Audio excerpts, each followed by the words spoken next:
All right. So we're going to talk about wrinkles, and I'm going to break this up into two tutorials because it's a lot. But there's four basic types of wrinkles. There's a gravity fold, there's an extension fold, there's a joint or a tension fold, and then there's a compressed fold. So a gravity fold is when an object or something, it's like baggy clothing. So think of your sweatshirts and things like that. It's a fold that's caused by an object at rest. It's not caused by them bending their arms or anything like that. It's just they're standing there or sitting there or laying there. Extension folds are when the fabric pulls against an origin point. Think of that like a seam of a shirt. So if someone's raising their arm up, then they'll create an extension fold. A joint fold, of course, is the most common fold. It's when they bend an elbow or a knee, and we see the fabric fold up at those points. And then a compressed fold is like a sock that has fallen around the ankle. It's created by the weight of the fabric when the fabric bunches together. All right, so those are the definitions of them. What do they look like? So we'll just draw us like a little basic shirt here. I'm going to draw this with an arm out. And we're going to draw my seams.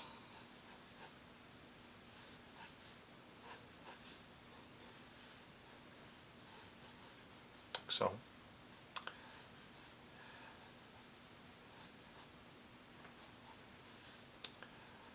The seam actually is going to be always at more of an angle because it goes over your shoulder. Okay. There's my seams. There's my shirt. Seams go into the shoulders, or rather the chest. And just have our little arm here.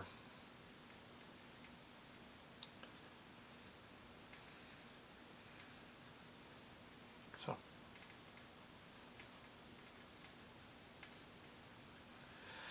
All right, so like we were just talking about the different types of foldings and stuff like that. The most common one, of course, is a tension fold. And this would be a tension fold. It's where the arm and the shoulder are bent. Don't get too busy like drawing too many wrinkles in and stuff like that. If you do that, then it starts looking busy.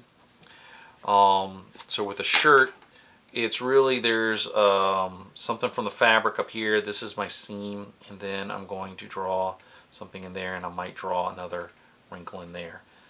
Really kind of simple. An extension fold, like we talked about, which pulls from the seam. This is my seam, and so my arm is raised, so I'm going to have things pull from the seam. There's a seam on the other side of the shirt, sometimes of the sleeve sometimes, so you'll get something there as well. And then keep in mind that you've got form under that shirt.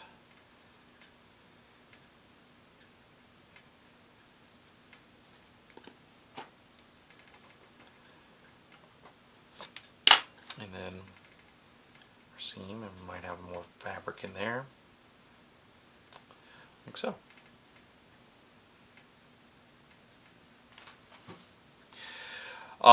These are really long sleeves, so this is a lot of fabric. So I can have also within this gravity folds, and I can also have in here compressed folds as well. Compressed folds is when the fabric just kind of bunches up. So I might have a compressed fold here, because this is where the fabric's starting to bunch up at. I might have a little bit of compressed fold down here, where the fabric's starting to gather at.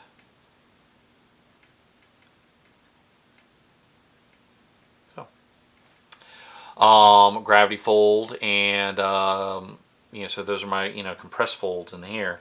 So gravity fold is created just by the like baggy clothing and stuff like that. So I might get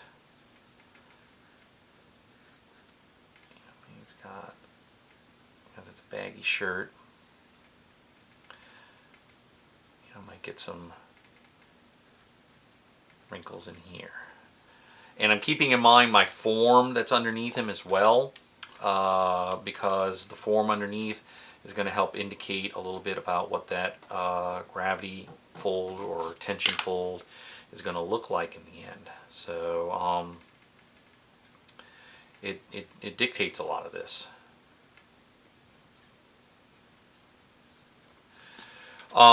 Pants and stuff like that, it's again the fabric behaves the same way. You just got to pay attention to what kind of fold is going to happen in here. And so again, simple lines. Line weight also helps with this, but don't get it too busy or anything like that you're going to have too many folds going on in there that it starts looking kind of busy. So we'll just start out with, you're going to have a tension fold at the crotch. Draw the pockets a little bit. Draw the legs out a little bit. We'll draw that it's belt buckle, belt loops, belt, belt, belt. And so there's going to be a bit of gravity fold here, or not gravity, compressed. It's fabric that is bunching up on itself. And just like I do with any kind of cast shadows and form shadows and stuff like that, I'm following contours. I can have a little bit of some joint and tension folds in here.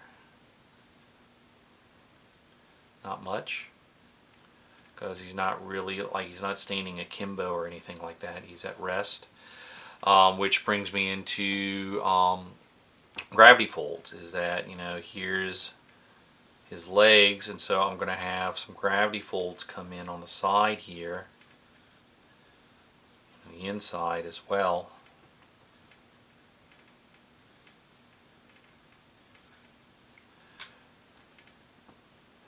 So that I'm not going to have, I might start bringing in some tension folds in here as well. And then, like I said, some gravity folds in here where the fabric is starting to bunch. Maybe it's really baggy kind of sweats. That I can have some compressed folds now where it's starting to get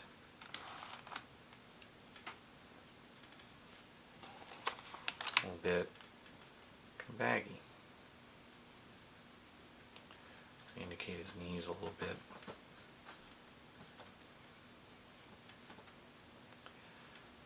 I'm having the light coming from here, so I'm going to start putting in some shadow in there. Put some shadow on this side too. Now I'm starting to get my compressed folds where it's the fabric is starting to kind of bunch up at the bottom, because these are going to be like sweats or something like that. But that's pretty much it in terms of your very basic kind of gravity, extension, joint compression, and compressed folds. You're following your contours, and you're just understanding what's creating